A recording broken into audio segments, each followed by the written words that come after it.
हामी पढिरहेका छौँ च्याप्टर 3। पहिलो पार्टमा हामीले classical theory, human relation theory र सिस्टम थ्योरीको विषयमा पढिसकेका छौँ। यस पार्टमा हामीले चाहिँ decision theory, management science theory र कन्टेन्जेन्सी थ्योरीको विषयमा कुरा गर्छौँ।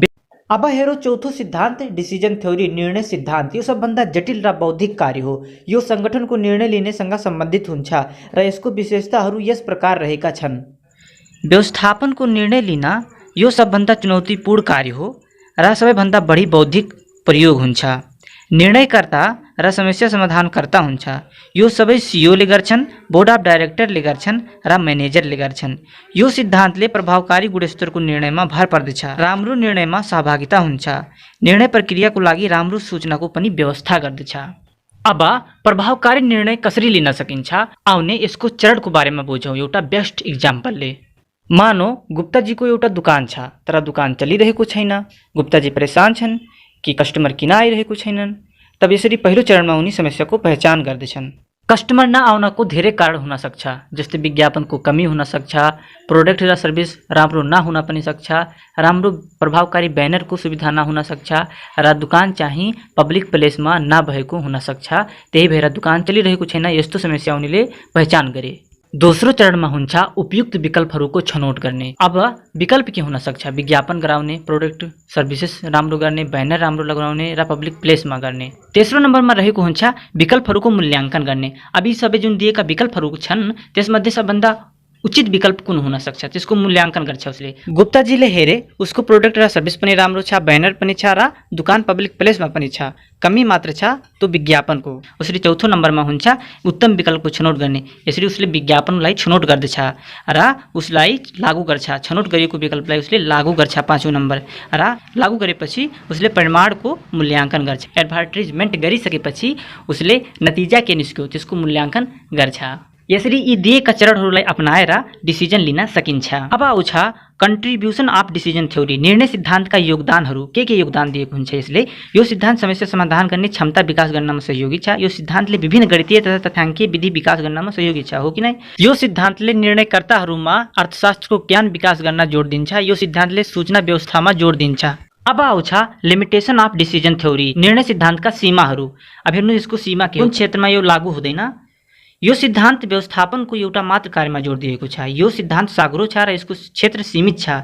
यो सिद्धान्तले वातावरणीय तत्त्वलाई ध्यान दिएको छैन। यो सिद्धान्तले मानव सम्बन्ध तथा व्यवहारलाई ध्यान दिएको छैन। 5 नम्बरमा अब आउँछ म्यानेजमेन्ट साइन्स थ्योरी। अरू सिद्धान्त चाहिँ कमन सेन्स, बुद्धि र अनुमानबाट गरिन्थ्यो भने म्यानेजमेन्ट साइन्स थ्योरीले चाहिँ गणित र तथ्याङ्क शास्त्रको प्रयोग गर्छ ताकि चाहिँ सही नतिजा निक्लोस्। यसले सत्य तथ्यमा आधारित कार्य गर्दछ। यो समस्याको सही पहिचानको लागि कम्प्युटर प्रोग्रामिङको प्रयोग गर्दछ। अब आउँछ म्यानेजमेन्ट साइन्स थ्योरीको योगदान। यसले कुन योगदान दिएको छ? यसले समस्या पहिचान गर्न र विभिन्न तथ्यहरू बीचको सम्बन्ध थाहा पाउनको लागि सुव्यवस्थित विचारमा जोड दिन्छ। विभिन्न तत्त्वहरू बीचको जटिल सम्बन्धलाई प्रभावकारी तरिकाले प्रस्तुत गर्न सकिन्छ। यसले निर्णय प्रक्रियामा सबैलाई सहभागी गराउँछ। निर्णय छिटो र स्पष्ट हुनुपर्छ। यसले व्यक्तिगत विचार र हाचुवा निर्णय लिने परिपाटीलाई तथ्य र विश्लेषणद्वारा विस्थापित गरेको छ। अब हेर्नुस्, यो सबभन्दा विकसित सिद्धान्त भएकोले यसको प्रयोग अधिकतर हुन्छ। अब आउँछ limitation of management science theory, व्यवस्थापन सिद्धान्तका सीमाहरू। यसले मानवीय पक्षलाई ध्यान दिएको छैन, बढी कम्प्युटर प्रोग्रामिङ र तथ्याङ्कमा ध्यान दिएकोले। दोस्रो पोइन्ट, सबै आवश्यक तथ्याङ्कहरू उपलब्ध नहुन सक्छ र समयअनुसार संयोजन नभएको हुन सक्छ। यसका मान्यताहरू अवास्तविक र बढी सैद्धान्तिक छन्। अब आउँछ कन्टेन्जेन्सी थ्योरी, संयोगिक सिद्धान्त। यो सिद्धान्तले के भन्छ? सङ्गठन विभिन्न प्रकारको हुन्छ, त्यही भएर समस्या एकै किसिमको हुँदैन। त्यसैले समस्याहरू समाधान गर्ने एउटा मात्र उपाय हुँदैन भन्ने मान्यतामा आधारित छ। नेतृत्व गर्नेदेखि लिएर सङ्गठन गर्ने, योजना बनाउने, व्यवस्थापन गर्नेसम्म उत्तम उपाय परिस्थिति अनुसार फरक हुन्छ। यस सिद्धान्तमा 4वटा संयोगिक तत्त्व दिएका छ जसले व्यवस्थापकीय अभ्यास निर्धारण गर्दछ। नम्बर 1, सङ्गठनको आकार। व्यवस्थापकले कुन कार्य गर्नुपर्छ त्यो सङ्गठनको आकारले निर्धारण गर्दछ। दोस्रो हो काम र प्राविधिक प्रकृति। वस्तु उत्पादन गर्ने सङ्गठनमा बढी प्राविधिक प्रयोग हुन्छ। त्यहाँ नियन्त्रण प्रणाली र नेतृत्व शैली फरक हुन्छ र सेवा प्रदान गर्ने सङ्गठनमा कम प्राविधिक प्रयोग हुन्छ। त्यहाँ नेतृत्व शैली र नियन्त्रण शैली फरक हुन्छ। यसरी फरक अनुसार चाहिँ फरक नियन्त्रण शैली अप्लाई गरिन्छ यो सिद्धान्तमा। नंबर 3 वातावरणीय अनिश्चितता। कुनै जरुरी छैन कि वातावरण स्थिर रहन्छ। राजनीतिक, आर्थिक, सामाजिक र प्राविधिक वातावरण परिवर्तन भइरहेका हुन्छन्। यसरी परिवर्तन भए अनुसार समस्याको उत्तम उपायको खोजी गर्छ यो सिद्धान्तले। चौथो नम्बर व्यक्तिगत भिन्नता। संगठनको कर्मचारीहरू एकै प्रकृतिका हुँदैनन्। यसरी कर्मचारीहरूको कम्फर्टको अनुसार उत्प्रेरणा विधि, नेतृत्व शैली र कार्य ढाँचा बनाइन्छ। अब हेर्न सक्नुहुन्छ संयोगिक सिद्धान्तका योगदानहरू। व्यवस्थापकले जटिल समस्या समाधानका लागि नयाँ र राम्रो दृष्टिकोण प्राप्त गर्दछन्। व्यवस्थापकहरूलाई फरक फरक किसिमले सोच्ने र विश्लेषण गर्ने क्षमता विस्तार गराउँछ। यसले व्यवस्थापकलाई बढी स्वतन्त्रता दिन्छ र व्यवस्थापकहरू बढी संवेदनशील र सजग हुन्छन्। अब आउँछ संयोगिक सिद्धान्तका सीमाहरू। यसले व्यवस्थापनका सर्वमान्य सिद्धान्तहरूलाई इन्कार गर्दछ। यसले सबै संयोगिक तत्त्वहरूको सूची तयार पार्दैन। यसले केवल परिस्थितिलाई जोड दिन्छ, तर कुन परिस्थितिमा कुन औजार प्रयोग गर्ने भन्ने कुरा स्पष्ट छैन। यसले मानवीय व्यवहारात्मक पक्षलाई वास्ता गर्दैन। अब आउँछ सबभन्दा last topic, emerging management concept. संगठनलाई चाहिँ सधैँभरि विकसित हुनुपर्छ, सधैँ नै सुधार हुनुपर्छ। त्यसको लागि संगठनले कुन कदम चाल्नुपर्छ त्यसलाई बुझ्न अति नै आवश्यकता पर्दछ।